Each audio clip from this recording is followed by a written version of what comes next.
Hey, this is the C&D channel. I'm Chris, and this is MMA for you. I'm going to be doing my post-fight analysis for UFC on Versus 5.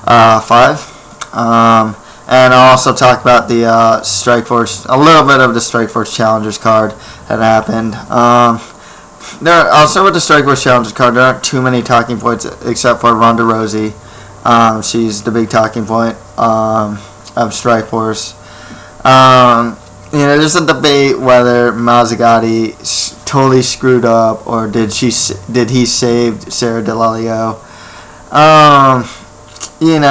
This is fighting, and I see it in a this is fighting. Yeah, I think that Rosie would have completed the armbar personally, but we have to see. You just never know what's gonna happen, and a stoppage, a premature stoppage, you'll never know. One thing with Ronda Rousey is that I think she's already building up some goodwill as far as eventually fighting Cyborg, which is really cool because it's nice to see a prospect in the 145-pound division. It also helps that she is attractive as well, and she's very skilled in judo. So I think if you can, give her Julia Budd next, that'd be a pretty cool fight. Otherwise, yeah, she's at, it's just really nice to see a potential fight, between with Rosie coming up, and just some sort of anticipation for a fight in women's MMA that doesn't involve Gina Carano. So that's really good. The rest of the card, there's not really much to say. I was disappointed in Danilo Vitafort's performance. He gassed late. He went for this really high risk guillotine that he missed in the third round, and had he not done that, he could have potentially won the fight. In the main event, had what looked like two lower level fighters in a main event that probably shouldn't have been there. It was just a okay card. The only notable thing about Strikeforce Challengers really was Ronda Rousey. So let's go to UFC on Versus 5. Chris Lytle. What can you say about this guy? Great win, great career. Always loved Chris Lytle. My favorite Chris Lytle memory would be, this is a really obscure thing, and a lot of people probably wouldn't pick this, but I actually remember Chris Lytle the most when he fought Josh Koscheck.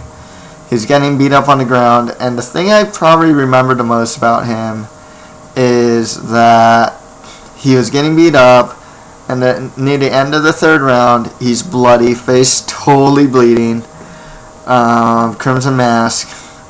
Ref stands up in the last 30 minutes of the fight, and he just charges at Josh Koscheck. I mean, he's still fighting, and I thought that was the coolest thing I've ever seen a fighter do. So Chris Lytle, yeah, great guy, great fighter, really entertaining fighter. A lot of good memories for the fans. Love the guy. I think he made the right decision in retiring, and he retired on such a high note, man. Great stuff. The prelim card was, overall, I got 7 out of 12 picks. I was 1-3 in the main card, but I was 6 of 8 in the prelim card. There's not too much to say in the undercard. There's guys like Jacob Volkman, who's there's always this one guy, and he beat Danny Castillo by unanimous decision with Superior Wrestling. There's always going to be this one guy on the prelims that's slowly building up this record, but is largely unrecognized. Claude Patrick's doing it, and welterweight, and there's other fighters that just pick up, guys like him. It's tough to say where you put him. Do you have him fight Cole Miller, who also won? there's a lot of good fights for him, and he is a wrestler. He's not the most entertaining guy to watch, even though he was going for these submissions, especially the Darce choke a lot on Dennis Castillo, which is pretty cool. Edwin Figueroa, he beat Jason Reinhardt. He's a good fighter. He's a prospect to look out for. There's little things here and there that I want. There's not much I can really delve into with a lot of these. Cole Miller beat T.J. O'Brien. He might get his shot against Donald Cerrone because they have a grudge. You never know. Jim Hades had a successful octagon debut against Bruce Leroy, Alex Caceres. Bruce Leroy really isn't a UFC quality fighter. I mean, that's what it comes down to. Dana loves him and decided to keep him, even though he lost to like Mackin Summerser as well. He should probably be cut. Ronnie Marks beat Carlos Bamola. He out-wrestled him, dominated him from top position. Kind of gassed around near the end of the fight. There was a comment I read that was really annoying. It's like, oh, now we have another boring lay-and-pray fighter. It's like, I've seen Carlos Bamola. If you've seen this guy's strikes, he puts everything into his strikes. I don't know what a person would be thinking standing in front of this guy, Marsh pretty much did the right thing. I agree with what Joe Rogan said. He should have, he probably should have gone for like the submission, as Bamola was just so tired. I saw the opportunities myself. But yeah, is he someone to look out for in the division? Maybe. I didn't see too much of his striking. His takedown game was really good. His jiu-jitsu game looked really good. He still had some cardio issues, so it's tough to say if he's like really someone to look out for. Ed Herman beat Kyle Noak by heel hook. Man, Ed Herman is just one of those guys I just cannot get behind. He comes off. I mean, he beat Tim Crater by KO or TKO, and now he beat Noak by heel hook. He's, to me, Ed Herman is still that guy in mid-tier middleweight purgatory. I can't get behind this guy to really make a serious run, and break into that top 10. It's tough to say. He keeps proving me wrong, though. I'd like to see who they give him next, as it looks like he's fighting a good amount of the mid-tiers of the middleweight division now. But yeah, I'm a bit curious. Good guard game from Herman. I'm glad to see him attacking. Really bad submission awareness from Noak. I mean, like, the triangle chokes. I mean, it was like, his leg is over your shoulder, dude. A little urgency here. It wasn't the best submission defense and even fight IQ from Noak, to be honest. Next, we had Joseph Benavidez beating Eddie Wineland by unanimous decision.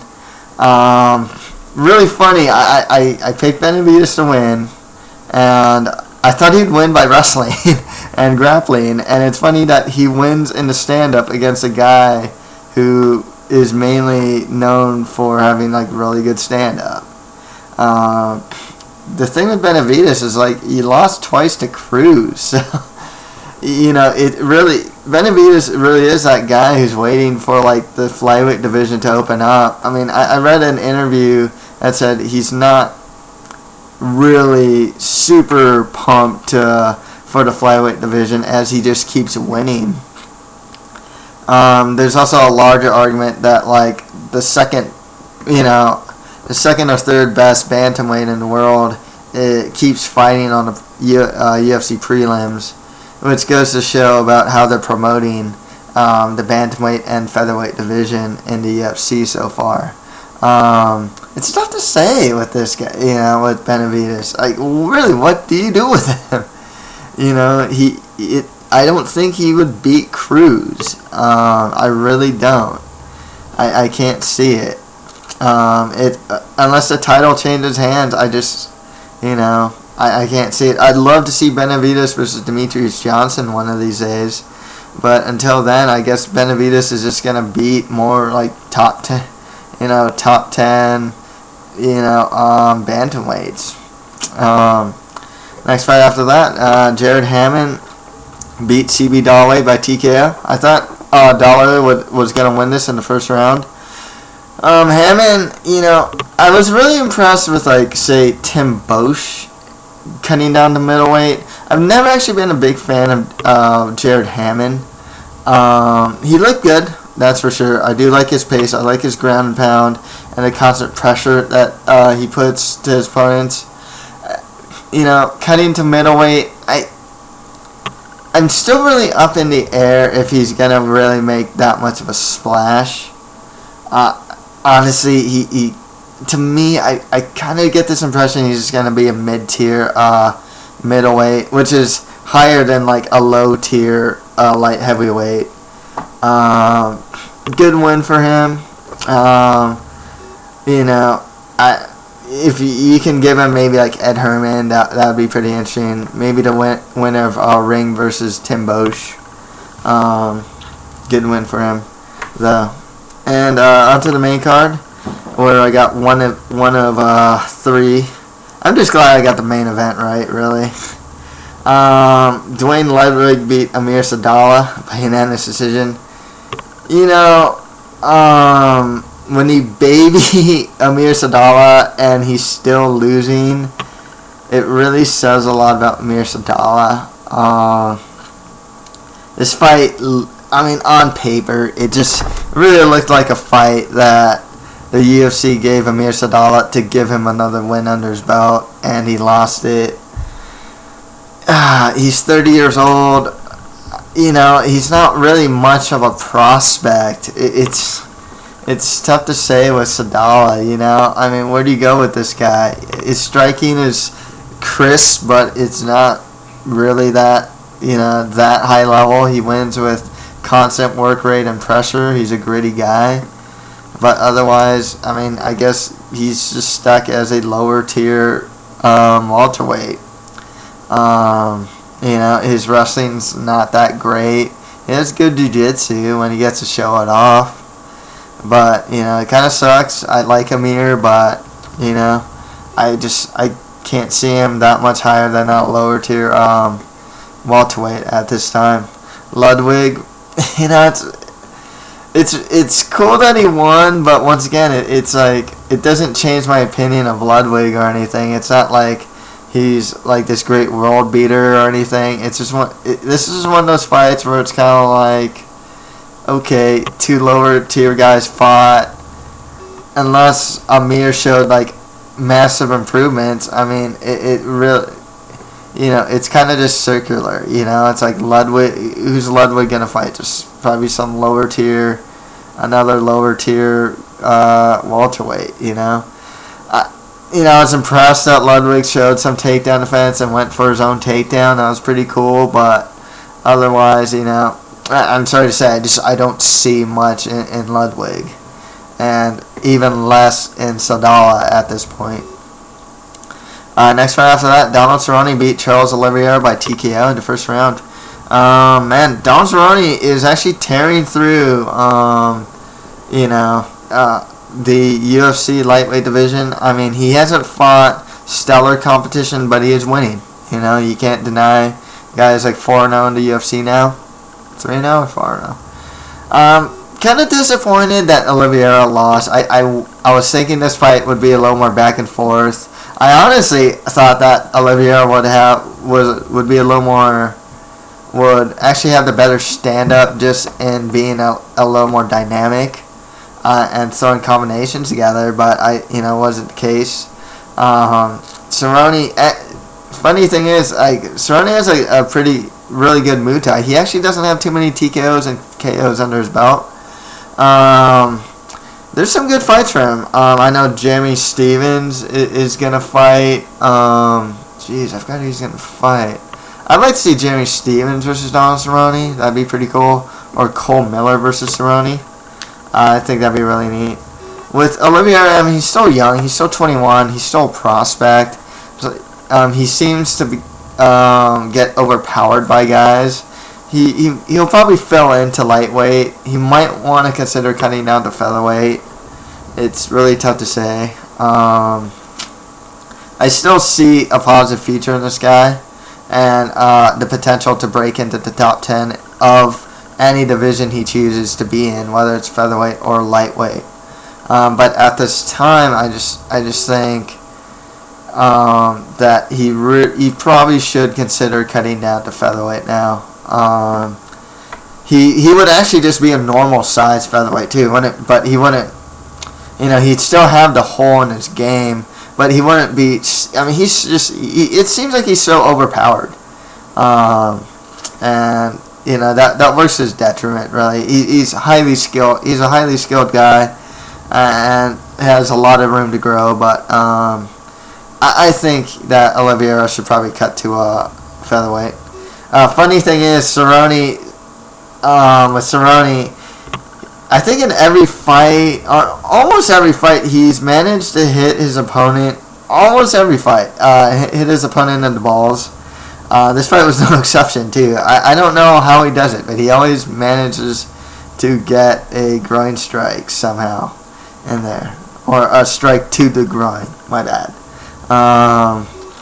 Yeah, he's not a dirty fighter or anything. It's just funny. It's just funny to me, more than anything else.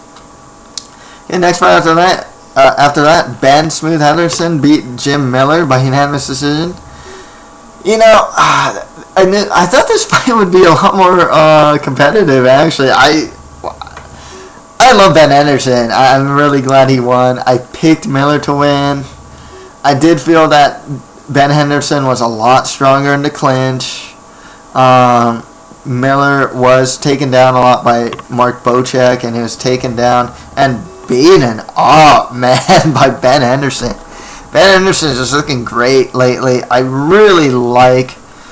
He's so strong, and he's hard to submit. I mean, he keeps proving he's really hard to submit. And that went to Jim Miller. That was really to Jim Miller's detriment, because the thing with Miller is he's going for all these high-risk submissions, and high risk, high reward. But maybe he should have thought about getting back to the feet. One thing about Ben Henderson is his striking defense still needs a lot of work. I mean, he gets hit clean a lot. He's just a really resilient guy. He has a good chin, good recovery as well. Really good composure too, and this guy is in a really bad spot, especially with these submissions. I mean, he just keeps really good composure. He might be next in line for a title shot. I think Ben Henderson should fight Clay Guida for a title shot, and I think Ben Henderson would win. I think he'd be a lot stronger than Clay Guida. I mean, I never realized how strong Ben Henderson was until this fight. I mean, he was just, seriously, I mean, he'd win in the clinch, he'd get the takedown. I mean, he would keep Miller down and just ground and pound him bad. I think, there's an argument to be made that Henderson out-grappled Miller as well. Really impressive performance by Ben Henderson. He's a top 10 guy now. He's definitely in talks of a title shot as well. One thing I'll say though is I don't think Gray Maynard's stand-up is good. I don't think it's that good, to be honest. I still think he would tag Ben Henderson though. And I think Maynard does have better stand-up than Henderson. Wrestling and clinch-wise, I mean, Ben Henderson arguably, could rank up there, with Miller and Frankie Edgar. He's really good. I'm really impressed with him in the clinch against a cage. That's definitely where I think his strongest suit is. He's just really good at throwing knees from there and really punishing people and really forcing that takedown as well, and just muscling people. Really impressed by Smooth. I'm a huge fan of the guy. I'm really glad to see him winning. So good win for him. Miller, one of the things with Miller that a lot of people were saying was like, he has a 7-fight win streak, but none of the guys he fought were top 10 guys. So it's really tough to say with Miller. I mean, I'm sure he can beat top 10 guys. It's just he hasn't done it yet.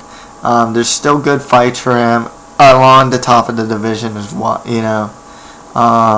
And I think he just needs a couple more fights, and he'll be back in title talks. He's still a really good fighter. It's just that Ben Henderson, I mean, he really blew me. I think he blew a lot of people away with his performance here. And I picked him to lose. I like Ben Henderson. I'm a big fan of the guy, and I picked him to lose. Big fan of Chris Lytle, and he won against Dan Hardy by guillotine. This is cool just because, like, they were boxing, and Dan Hardy goes for a takedown. Lytle wins with jiu-jitsu. In the very end, after all this boxing and wild haymakers, body punches, which are finding their mark really well, and these haymakers are finding their mark really well in Dan Hardy, the thing that wins the fight is jiu-jitsu. I thought that was really poetic. Lorenzo Fertitta tweeted that Dan Hardy has not been cut by the UFC. Very disappointed with that, actually. 4 losses in a row. Finished by, got knocked out by Condit. Choked out by Lytle. Lost a clear decision to GSP and Anthony Johnson. I mean, it's like, oh, they want exciting fighters. Dude, I mean, the thing that makes me angry about that statement is it's really hard not to have an exciting fight with Chris Lytle. I mean, that's the other thing, too. It's really easy to have an exciting fight with this guy. To say, like, we want exciting fighters, that's why we're keeping Dan Hardy. I'm not saying Dan Hardy's like a boring fighter or anything, but it's not like all his fights are like these really entertaining scraps or anything like that. They're really not. They're good fights, but I never come off Dan Hardy fights and think, man, that was really entertaining. No. I think that's a really bad decision not to cut the guy. He's definitely a victim of being pushed too far too fast. You're fighting Mike Swick, then you're fighting George St. Pierre. After George St. Pierre, you're just fighting really good guys. You're not starting back on the bottom again. I mean, the thing with Hardy, too, is he hasn't evolved. You look at, like, his buddy from Team Roughhouse, Paul Daly, when he fought Tyron Woodley, and this guy was showing takedown defense, some jiu-jitsu. I mean, he's clearly evolving. Dan Hardy throwing the same knee strikes, the same punch combinations, the same left hook. Okay, showed a takedown that he got choked out for his troubles. It really is a credibility issue to keep a guy like Dan Hardy here. It's not. I don't know if it's because he's an exciting fighter more so than he's marketable. He is a character, and yes, he is British. It's Chris Lytle. Love the guy, man. What can you say? He was finding a home for the right to the body. His punches out of the wing would find a mark on Dan Hardy's face. Chris Lytle made Dan Hardy. I mean, they may have had some weird genuine agreement to like keep the fight standing or something. I don't know. I don't think so. But good one for Lytle. Just really good to see him go out the way he did. Great guy, man. I'm really glad. If I were to, on the main card, I got 1 of 4 correct. I'm really glad I got this main event correct. I picked Chris Lytle to win. Great stuff there. And yeah, that's pretty much it for my UFC on vs. 5 post-fight analysis. If you have any comments, just leave them below. And that's it for MMA for you. Thank you very much.